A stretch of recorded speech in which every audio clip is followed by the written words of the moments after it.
नमस्ते, मैं कृति हरजाई, आपकी टैरो हीलर और आपकी दोस्त। मैंने अपनी पहली वीडियो में आपको वैभव लक्ष्मी व्रत के बारे में बताया। अब मैं आपको बताती हूँ कि उसकी पूजा विधि क्या है। इस भाग में आप पूजा विधि के बारे में जानेंगे। वैभव लक्ष्मी व्रत की पूजा के लिए आपको एक पटरा लेना है, एक छोटी सी पटरी लेनी है। उसके ऊपर आप एक सुच्चा नया लाल रंग का कपड़ा बिछाएं। उसके ऊपर आप एक मुट्ठी चावल, पूरी एक मुट्ठी, जितनी आपके एक मुट्ठी में चावल आ सके, एक मुट्ठी कच्चे चावल आप उसके बीचों बीच एक ढेरी बना दें। उसके ऊपर आप एक छोटा सा कलश रखें। ये कलश अगर तांबे का हो तो अच्छा है, नहीं तो आपके पास स्टील का भी हो सकता है, आपके पास कॉपर का भी हो सकता है। जो भी आपके पास अवेलेबल हो वो एक कलश रखिए और उसके ऊपर, उसके अंदर पानी डालिए, शुद्ध जल डालिए। और अगर आपके पास गंगा जल है तो उसमें थोड़ा सा गंगा जल मिला दीजिए। उसके ऊपर आप एक छोटी सी कटोरी रखिए और उस कटोरी में अगर आपके पास कोई सोने की चीज़ है घर पे, कोई आभूषण, कोई रिंग हो गई, कोई टॉप्स हो गए, वो रख लीजिए। चांदी का सिक्का रख लीजिए। और अगर आप ये कहें कि आपके पास कुछ भी नहीं है, आपको बहुत प्रॉब्लम है, घर में धन की बहुत कमी है और आपके पास इनमें से कुछ भी नहीं है, तो कोई परेशानी की बात नहीं है। आप ₹1 का एक सिक्का भी रख सकते हैं। इंटेंशन सिर्फ ये है कि हमें लक्ष्मी जी का एक स्वरूप रखना है, हमने उसकी पूजा करनी है। तो लक्ष्मी जी की पूजा करने के लिए आप एक वो रख लीजिए। साथ में एक मार्केट में आपको वैभव लक्ष्मी व्रत कथा के रूप में एक पुस्तक मिलती है, वो एक आप पुस्तक ले आइए। उसी पुस्तक के अंदर वैभव लक्ष्मी के सारे स्वरूप, वैभव लक्ष्मी जी के सारे स्वरूप हैं और साथ ही साथ वैभव लक्ष्मी का एक स्वरूप है जिसकी आप वो फोटो वहाँ सामने लगाकर उसको हल्दी और कुमकुम का, और साथ में आप उसमें केसर भी मिला सकते हैं, केसर मिला के उसका एक तिलक करिए। और वही तिलक आप जो आपने आभूषण रखे हैं उन पे और जो आपने सिक्का रखा है उस पे भी करिए। साथ में इसमें जो बहुत इम्पॉर्टेंट चीज़ है वो ये है कि आपको एक लाल गुलाब चढ़ाना है लक्ष्मी माँ को। एक लाल गुलाब ले लीजिए और वो आप माँ लक्ष्मी के आगे अर्पण करिए। साथ में अब आपने करना क्या है, शाम के टाइम 4 से 5 बजे के तीसरे पहर में आपने ये पूजा करनी है।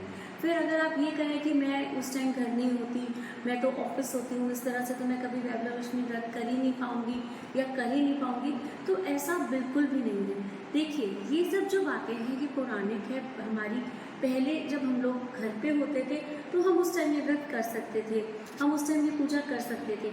अगर आप ये पूजा करना चाहते हैं, व्रत करना चाहते हैं, तो आप ऐसा भी कर सकते हैं कि आप ये पट्टा और ये सब सामान आप तैयार करके सुबह ही रखकर ऑफिस चले जाएं और वापस आप जिस भी समय आते हैं उस समय आप ये पूजा को पूर्ण कर लें। इससे होता क्या है, आपकी इंटेंशन थी ना, आपको काम करना है, आपको पूजा करना है, तो भगवान इन चीज़ों को समझते हैं।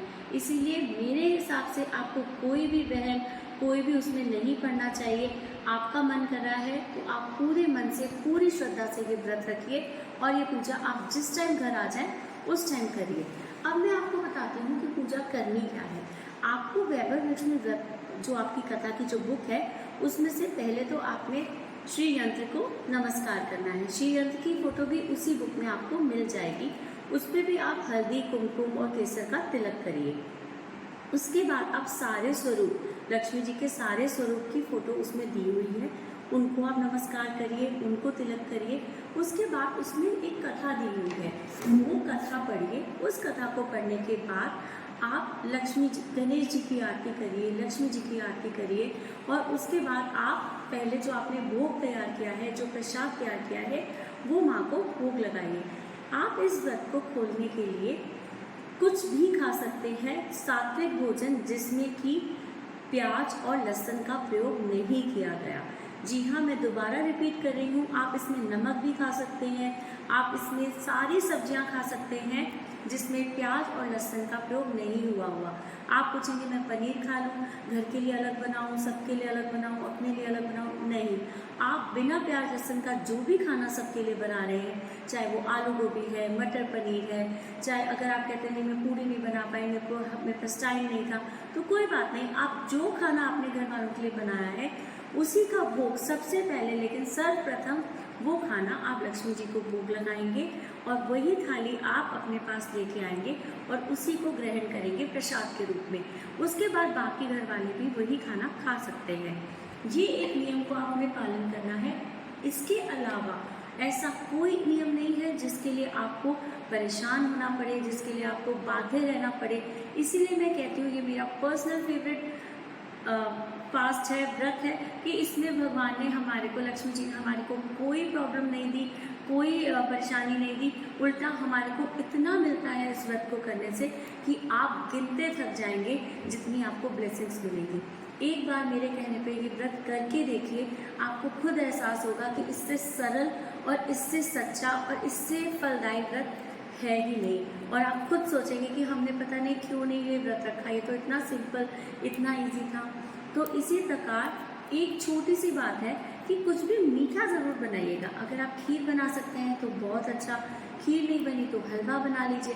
हलवा भी नहीं बना तो सिंपल आटे का चूरमा, जो कि बहुत जल्दी बन जाता है। घी में 2 चम्मच आपने आटा भूनना है, उसमें शक्कर या चीनी डालनी है और माँ इसमें भी प्रसन्न हो जाएगी। तो बात ये है कि हम करें, जिस भी भाव से करें, अपने पूरे मन और श्रद्धा से करें, तो कोई भी कार्य असफल नहीं होता। तो ये छोटा सा उपाय था, ये छोटी सी कोशिश थी मेरी आपको इस व्रत के बारे में बताने का। मेरे से कोई भी अगर इसमें कोई चीज़ रह गई हो या मैंने नहीं बताई आपको और आप इसके बारे में जानना चाहते हैं, प्लीज़ मुझे कमेंट करिए। और अगर आप और इसके बारे में कोई जानकारी चाहते हैं या मुझसे आप पर्सनली पूछना चाहते हैं कि आपको धन की प्रॉब्लम चल रही है, कोई फाइनेंस रिलेटेड प्रॉब्लम है, आपके अनुसार और कौन से मैं आपको उपाय बता सकती हूँ जिससे आपको हेल्प मिले, या कोई क्रिस्टल जिससे आपको हेल्प मिले, तो please feel free, please DM me for the appointment. आप मुझसे बात कर सकते हैं। आप मेरे